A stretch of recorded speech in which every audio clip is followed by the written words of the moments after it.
ये बाबा का मूल मंत्र। भक्तों, आज से पहले हमने बाबा बालकनाथ की कथा के 5 पार्ट बनाकर आपके सामने प्रोड्यूस किए। अब ये छठा पार्ट नंबर 6 है। बाबा बालकनाथ की कथा पार्ट नंबर 6।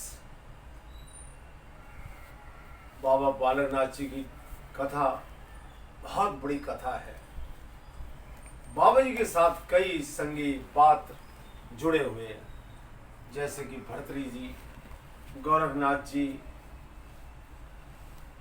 गुरु दत्तात्रेय जी और बनारसी दास समृद्ध राम, जो बाबा के भक्त थे, और माँ रत्नों और ना जाने कितने पात्र बाबा जी की इस जीवन गाथा के साथ जुड़े हुए हैं। इसके बारे में हमने आगे पीछे वर्णन किया था। भर्तरी जी का भी, भर्तरी जी कौन थे, ये सब बताया था। अब हम आते हैं बाबा जी की इस कथा को आगे बढ़ाते हैं। बाबा जी हिमालय के शातलाई नामक स्थान पर पहुंच चुके थे और यहाँ पर उन्होंने माँ रत्नों के यहाँ अलख जगाई और 12 साल माँ रत्नों के यहाँ चाकरी की। ये माँ रत्नों कौन थी? ये माँ धर्मो थी, धर्मो माई, जिसने बाबा जी को शिव को पाने का रास्ता बताया था। और बाबा बालकनाथ जी ने पिछले जन्म में 12 घड़ी धर्मो माई के यहाँ गुजारी थी। ये अब शातलाई में रत्नों लोहारन के यहाँ आते हैं। 12 साल इन्होंने माँ रत्नों की चाकरी की, यानी कि 12 घड़ी का बदला 12 साल चाकरी करके इन्होंने चुकाया। बाबा जी की कथा इतनी सुंदर है, जितनी सुंदर महाभारत, जितनी सुंदर रामायण है। बाबा जी नित्य रत्नो माई की गाय लेकर वनखंडी के जंगल में जाते थे और गायें चराते थे, गायों को खुला छोड़ देते थे और आप शिव का धुना लगाकर बैठ जाते थे। चलता गया, नित्य का यही कर्म था। और इधर माँ रत्नों उनका प्रतीक्षा करती। कभी वो देर से आते, सूर्य अस्त होने के बाद, तो माँ का मन बड़ा दुखी हो जाता था। अनजाने भय और डर से वो कांपने लगती थी, क्योंकि वनखंडी में भयानक हिंसक जानवर रहते थे। लेकिन बाबा तो स्वयं भगवान थे, उनका ये क्या बिगाड़ सकते थे जानवर। और जंगल में एक शेर था, वो बाबा जी के धुने की परिक्रमा करता था। कभी कभी आता था और धुने की परिक्रमा करने के बाद बाबा जी को प्रणाम करके चला जाता था। बहुत विचित्र लग रहा होगा आपको। और बाबा जी जब गरना झाड़ी के अंदर शिव का धुना लगाकर बैठते थे, शेषनाग जी पेड़ से उनकी छाया बनकर उनको छाया देते थे। बाबा जी की जीवनी कितनी सुंदर, इतनी भक्तों को अच्छी लगती है।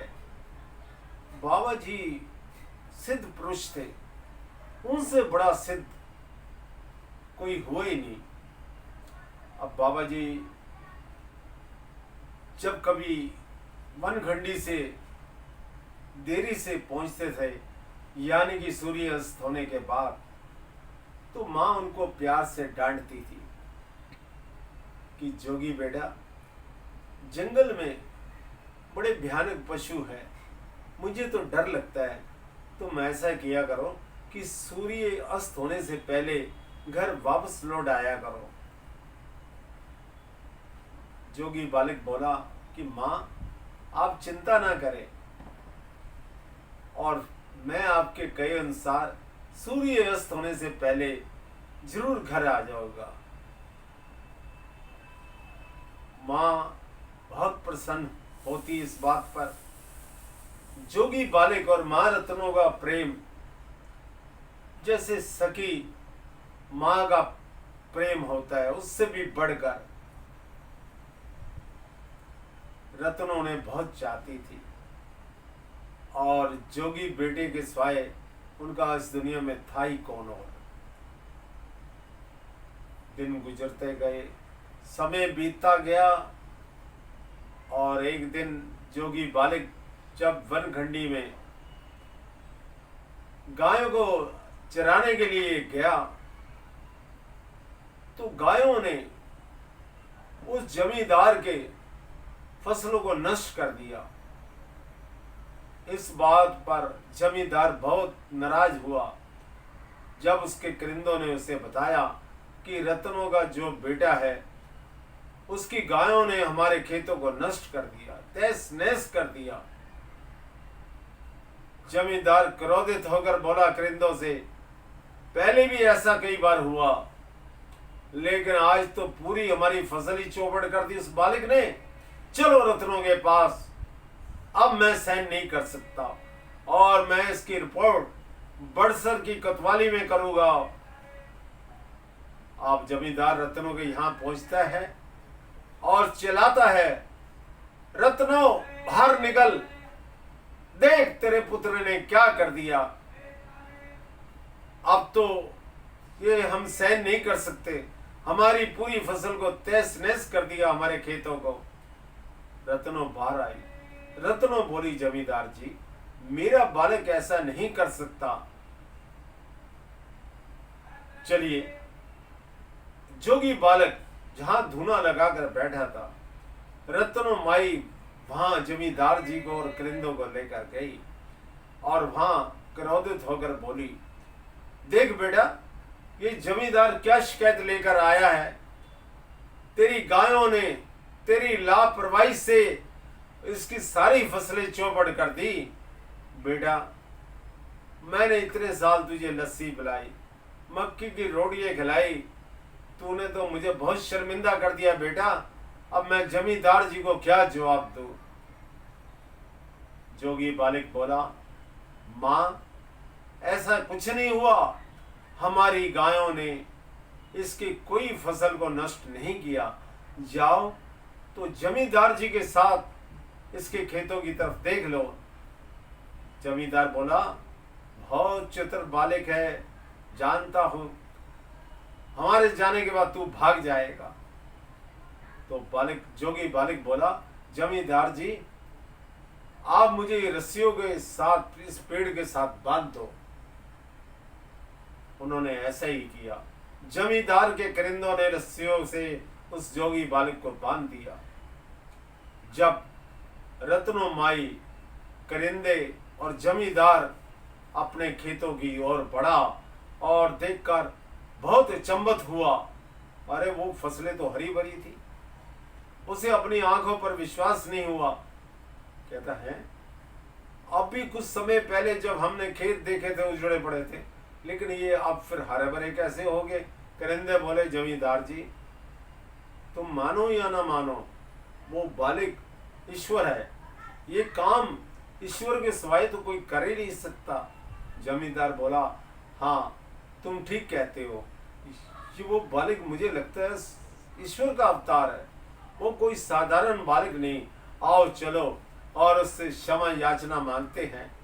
रत्नों बोली, जमींदार जी मैं तो पहले ही कहती थी, मेरा जोगी बालिक ऐसा नहीं कर सकता।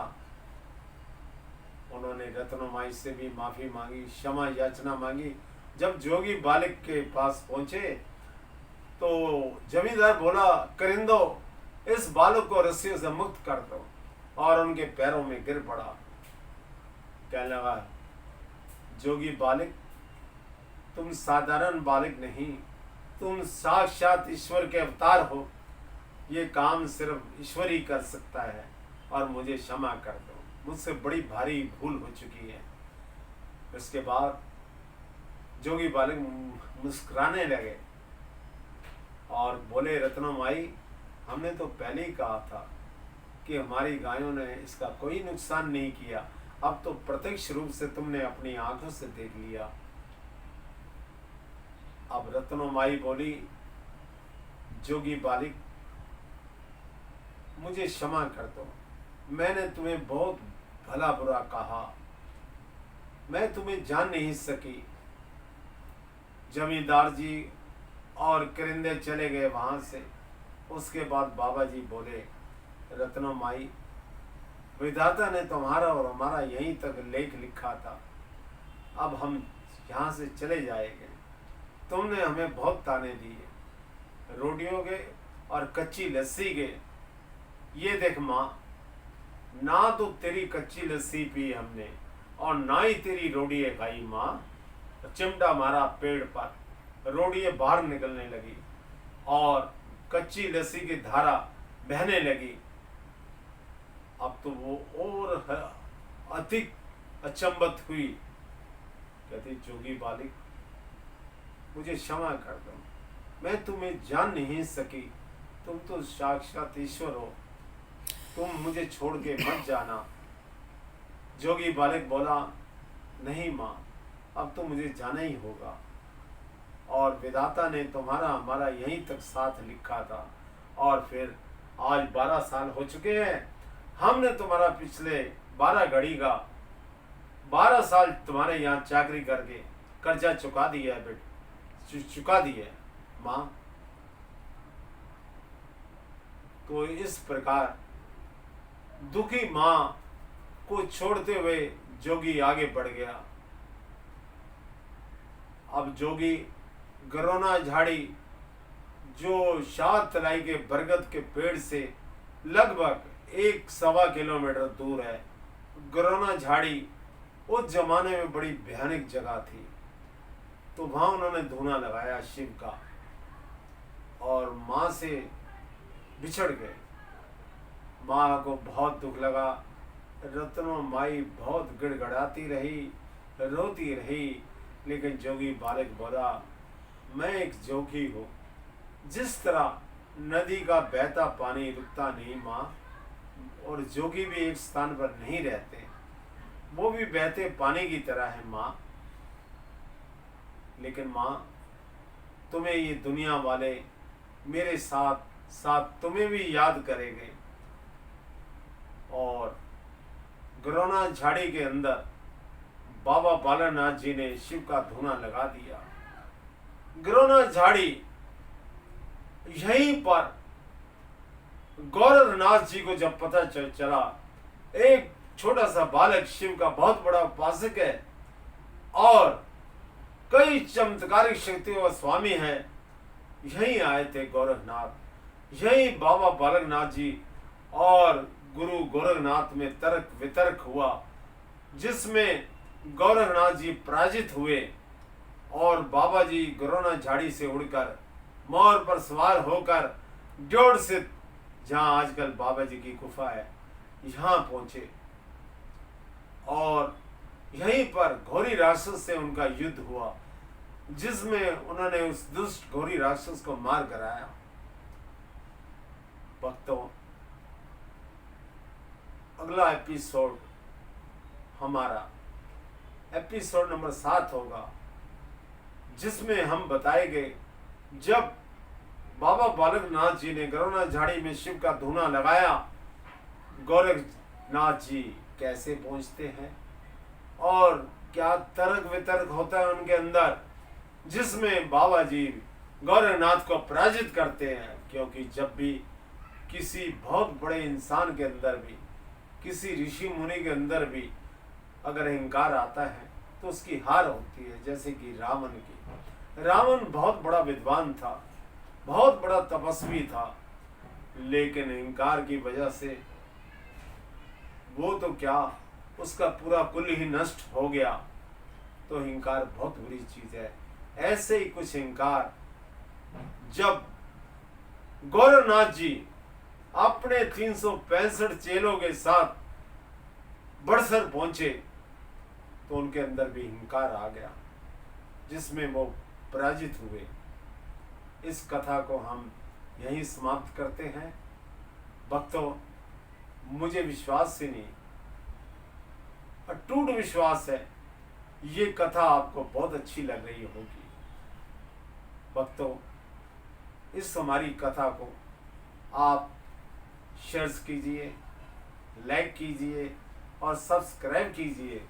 और मेरा आपसे अनुरोध है, अधिक से अधिक वो व्यक्ति जो बाबा जी के बारे में नहीं जानते, हमारा उद्देश्य है बाबा जी की जीवनी, बाबा जी की कथा, बाबा जी की महिमा हर तरफ फैले, हर तरफ पहुँचे। और ये काम आप मुझसे भी ज़्यादा अच्छा कर सकते हो, क्योंकि आप मुझसे बड़े भक्त हो। जितना मैं चाहता हूँ बाबा जी को, उससे भी अधिक आप बाबा जी से प्रेम करते हैं। और आपने देखा होगा, महसूस किया होगा, आपके बाबा जी ने सारे कार्य सिद्ध किए। इसी तरह मुझे भी विश्वास है और मैं सब आप बाबा जी के भक्तों को नमन करता हूँ, बाबा जी के मंदिरों के महंतों को, जिनका पूरा विश्वास है बाबा जी के अंदर, जो बाबा जी की महिमा के गुणगान गाते हैं, उनको भी मैं नमन करता हूँ और उनसे आशीर्वाद मांगता हूँ, ताकि मुझे इतनी शक्ति दे कि मैं इस कथा को पूर्ण रूप से बाबा जी के भक्तों को और इस दुनिया वालों को बता सकूं। कोई किसी प्रकार की रुकावट या अड़चन ना आए मेरे इस कार्य के अंदर। और बाबा जी से मैं आशीर्वाद मांगता हूँ, बाबा जी इस मेरी कथा को आप इतना अधिक सुंदर बनाने की आशीर्वाद दीजिए, ताकि भक्तों के दिल में आपकी कथा बस जाए। जय बाबे की, जय बाबे की, जय बाबे की।